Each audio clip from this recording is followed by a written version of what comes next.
اللہ کی قسم، مجھے میرے اللہ کی قسم، مجھے میرے رب کی قسم، سنو میں 3 دفعہ قسم کھا کے کہہ رہا ہوں، اگر معاف کرنا سیکھ گئے، زبان کو سینا سیکھ گئے، تو تمہارا اللہ تمہیں دنیا ہی میں عزت دے کے دکھا دے گا۔ جنت تو بعد میں ہے، یہی دیکھو گے تم اونچے ہو جاؤ گے، دوسرے نیچے ہو جائیں۔ یاد رکھو میرے بھائیو، حسن اخلاق اسلام کا سب سے مشکل سبق ہے۔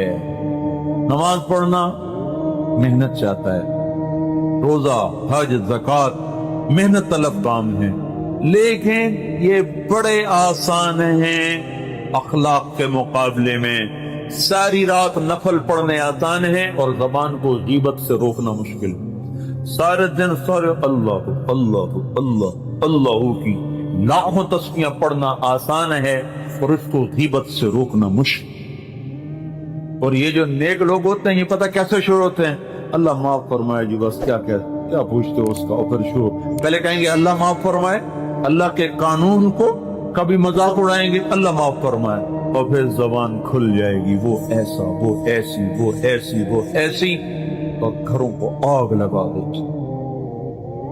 آپ نے فرمایا جو لوگوں کو لڑاتے ہیں ادھر کی ادھر سنا کر، ادھر کی ادھر سنا کر، وہ اللہ کی نظر میں ایسے گندے ہیں جیسے تمہاری نظر میں پاخانہ گندا۔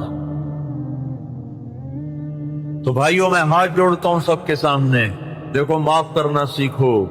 ہم معاف کرنا بھول گئے، معاف کرنا سیکھو، ہونٹ بند کرنا سیکھو۔ مجھے میرے رب کی قسم، بڑے بڑے تہجد گزار تمہاری گرد بھی نہیں دیکھ سکیں گے اگر اس زبان کو بند کرنا سیکھ لیا اور معاف کرنا سیکھ لیا۔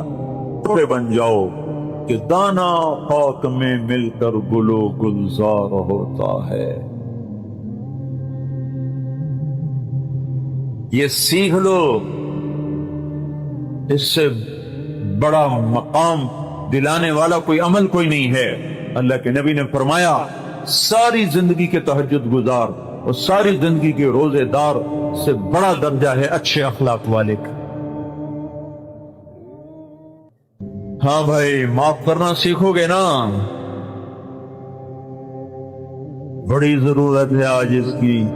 نمازی ماشاءاللہ بہت ہیں، روزے دار بھی بہت ہیں، پڑھنے والے پڑھانے والے بھی بہت ہیں، پر معاف کرنے والے ہیں ہی کوئی نہیں، ہونٹ سینے والے ہیں ہی کوئی نہیں۔ دیکھنے میں یہ کوئی عمل نہیں، لیکن بڑی بڑی نوافل تلاوتوں سے یہ بڑا عمل ہے۔ ایک صحابی نے کہا یا رسول اللہ، فلاں عورت رات کی تہجد گزار ہے، دن کی روزے دار ہے، زبان کی تیز ہے، آپ نے کہا دوزخ میں جائے گی۔ رسول اللہ، فلاں عورت فرض پورے کرتی ہے، نوافل کا اہتمام کوئی نہیں، اخلاق بڑے اچھے ہیں، آپ نے کہا جنت میں جائے گی۔ لمبے چوڑے وظیفوں میں نہیں ڈالا، بلکہ مختصر، جاؤ 2 نفل پڑھو اللہ کو مانگو، 2 نفل پڑھو اللہ سے مانگو۔ وہ ہمارے ہاں رواج ہے لمبے لمبے وظیفے پڑھنے کا، اور ہمارے نبی آسان زندگی لے کر آئے، آسان کام لے کر آئے۔ 2 نفل پڑھو، کوئی مشکل ہے 2 نفل پڑھو، یہی میرے نبی کی سنت ہے۔ روزہ رکھو، نفل پڑھو، روزہ رکھو، نفل پڑھو، اللہ ہر مشکل میں سے راستہ نکالے گا۔ تو انشاءاللہ نماز کو تو سارے بھائی نے وعدے کر لی۔ اس مجمع میں جن لوگوں کو اللہ نے رزق دیا ہے، پیسہ دیا ہے، ان پر زکوٰۃ فرض ہے، تو زکوٰۃ کا اہتمام کیا جائے۔ جس ملک میں سودی کاروبار ہو، وہاں پیسہ ہمیشہ چند ہاتھوں میں ہوتا ہے اور اکثر لوگ اس میں غریب ہی ہوتے ہیں۔ ہمارے ساتھ یہ فراڈ ہوتا چلا آ رہا ہے۔ ہمیں یہ کہا جاتا ہے کہ آبادی زیادہ ہے اس لیے ملک میں غربت۔ ہماری غربت کا تعلق وہ آبادی سے نہیں، بلکہ غربت کا تعلق سودی نظام سے ہے۔ سودی نظام میں لازمی یہ ہوتا ہے کہ پیسہ چند ہاتھ میں آ جاتا ہے، پھر اس کے ساتھ سٹا بھی چلتا ہے، پھر اس کے ساتھ انشورنس ہے، پھر اس کے ساتھ جوا ہے۔ یہ ساری چیزیں مل کر پیسے کو خود بخود سمیٹ کر چند ہاتھوں میں پہنچا دیتی۔ تو لہذا ایسے ملک میں اللہ کے نام پہ خرچ کرنے کو بہت رواج دینا چاہیے۔ زکوٰۃ فرض ہے، وہ تو دینی ہے۔ اس کے علاوہ غریب آدمی بھی اللہ کے نام پہ، اللہ 10 گنا کر کے واپس کرتا ہے، تو اللہ کے نام پہ خرچ کرنے کی عادت ڈالیں۔ تو جتنا کھل کر خرچ کرو گے اتنا اللہ واپس کرے، اتنا اللہ واپس کرے۔ سخی بھی کوئی نہیں۔ سخی کب بنے گا؟ زکوٰۃ سے اوپر اللہ کے نام پہ خرچ کرے گا، پھر سخی بن جائے۔ اور ایک دفعہ ایک بنی اسرائیل کے عابد نے شیطان سے پوچھا تجھے انسان میں کیا چیزیں پسند ہیں؟ تو اس نے کہا مجھے 3 باتیں بڑی پسند ہیں، تینوں کٹھی ہوں اس میں پھر تو وہ میرا پیر ہے، میں مرید، اور اگر کوئی ایک ہو تو پھر میرا یار ہے، کہ ایک اس میں نشہ ہو، شراب پیتا ہو، نشہ کرتا ہو۔ دوسری بات کیا پسند ہے؟ تو غصے والا۔ تیسری بات کیا پسند ہے؟ بخیل، کنجوس ہو۔ یہ تینوں کٹھی ہو تو پھر وہ شیطان کا بھی پیر بن جاتا ہے، اور اگر کوئی ایک ہو تو شیطان تیاری لگ جائے۔ وہ سخی بننا ہے، اللہ تعالیٰ رزق کو واپس کرتا ہے۔ بعض لوگ بینکوں میں پیسہ رکھتے ہیں، سیونگ اکاؤنٹ میں اس پہ سود ملتا ہے، فکس ڈپازٹ میں اس پہ سود ملتا ہے۔ بھائیو اللہ سے اعلان جنگ ہے، نہ کرو، چھوڑ دو۔ وہ جو پیسہ بنا ہے، وہ جو پیچھے کھایا وہ اس سے معافی مانگو، جو پڑا ہے وہ تقسیم کر دو اجر کی نیت کے بغیر۔ بعض لوگ اپنی فیکٹریاں چلاتے ہیں، بینکوں سے پیسہ لے، روکی سوکی کھا لو، سود پہ کام نہ کرو، موت آ گئی تو جواب کیا دو کہ میں نے فیکٹری چلانی تھی، میری فیکٹری سود کے بغیر چل رہی نہیں تو پھر میں کیا کرتا؟ تو پھر تو ریڑھی لگا لو، تو کوئی چھوٹی سی دکان چلا لے، تو فیکٹری کو ٹھیکے پہ دے دے، تجھے کس نے کہا چلانے کے لیے؟ اللہ سے اعلان جنگ کر کے چلانا، صرف 4 پیسے زیادہ آ جاتے ہیں، اس لیے کہ 4 پیسے زیادہ آ جاتے ہیں، اور اس کے پیچھے دیکھتے نہیں ہو کہ اللہ کہتا فَأْذَنُوا بِحَرْبٍ مِّنَ اللَّهِ وَرَسُولِهِ۔ میں حیران ہوں، اللہ نے گناہ تو بڑے بڑے ہیں، زنا، قتل، نماز کا چھوڑنا، ماں باپ کی نافرمانی، کسی پر نہیں کہا اعلان جنگ ہے۔ سود پر اللہ نے کہا میرا اعلان جنگ۔ اب جن لوگوں کے پاس 4 پیسے ہیں وہ بھی آگے سود پہ پیسے دیتے ہیں، ایسے ظالم ہیں تو آگے سود پہ پیسے دیتے ہیں۔ بینک تو پہلے ہی ظالم تھے، اب لوگ بھی ظالم ہو گئے ہیں، اگر لوگوں کو سود پہ قرضے دیتے۔ اور یاد رکھنا، موت کے بعد 2 آدمی خوفناک عذاب کا شکار ہوں، 2 آدمی دوزخ میں سب سے زیادہ عذاب کا شکار ہوں، ایک سود کھانے والا اور ایک قتل کرنے والا۔ ان سے بڑی سزا اللہ کسی کو نہیں دے رہا ہوگا۔ کافروں کو چھوڑ کر جو مسلمان دوزخ میں جائیں گے کبیرہ گناہوں کی وجہ سے، ان میں سب سے زیادہ عذاب ہوگا سود کھانے والا اور قتل کرنے والا۔ اللہ کے نبی نے دیکھا ایک آدمی جب آپ معراج پہ گئے، اس کو بڑا پیٹ تھا گنبد کی طرف، پیٹ کے اندر سانپ اس کو کاٹ رہے تھے اندر۔ آپ نے کہا یہ کون ہے؟ کہا یہ سود والا ہے۔ تو اس کو بھائی اگر فیکٹری چلانی اپنے پیسے سے چلاؤ، اپنے پیسے سے نہیں چلتی کسی کو اپنے ساتھ شریک کر لیں، نفع میں شریک، سارا نفع خود اٹھانا، کسی کو نفع میں شریک کر لو، آ جاؤ بھائی مل کے کام، تو پیسے ڈال میں بھی پیسے ڈالتا ہوں، تاکہ ہم اللہ سے جنگ نہ کریں، چونکہ یہ عذر قیامت کے دن چلے گا نہیں۔ کہ بھائیو سود سے بچو، سود کا نظام بڑا ظالمانہ نظام ہے، بڑا بے رحم نظام، اور اللہ تعالیٰ کو سخاوت پسند ہے، اس لیے اس نے سود کو حرام قرار دی۔ تو جو اللہ کے نام پہ دے گا اللہ اس کو واپس کر کے دے۔ اس لیے بھائیو جس کو دو چھپا کے دو، اعلان کر کے نہ دو، پھر احسان نہ جتلاؤ، ورنہ کی کرائی ساری خراب ہو جائے۔ کچھ وقت قرآن کی تلاوت کے لیے رکھو، کچھ اللہ کے ذکر کے لیے رکھو۔ ماں باپ زندہ ان کی دعا لے لو، ان کی دعائیں نہال کر دیں۔ بھائیوں سے لڑو مت، چاہے ساری جائیداد کا سودا ہو جائے، مت لڑو، اللہ تمہیں رزق واپس کر دے۔ خون کے رشتوں کی عظمت کو برقرار رکھو، اللہ تمہاری 7 پشتوں کو پال کے دکھا دے۔ دفع کر دو، 4 ایکڑ زمین تو ہے، 4 مرلے، میں کہتا ہوں 4000 ایکڑ ہو، ساری دنیا کی سلطنت جاؤ دے دی، جاؤ میرا اللہ مجھ سے کافی ہے، لیکن خونی رشتوں کو آپس میں لڑنے نہ دو، تو اللہ ایسا رزق دے گا کہ نسلوں سے بھی نہیں سنبھالا جائے۔ تو وہ اس کے سارے ارادے کرتے ہو نا میں، ان ساری چیزوں کو اندر میں اتارنے کے لیے نقل و حرکت ضروری ہے۔ تو ہر مہینے کم از کم 3 دن لگا لیے کر، ہر مہینے ہر بھائی 3 دن جائے، اپنے گھر والوں کو بھی اس سے روزہ لگواؤ،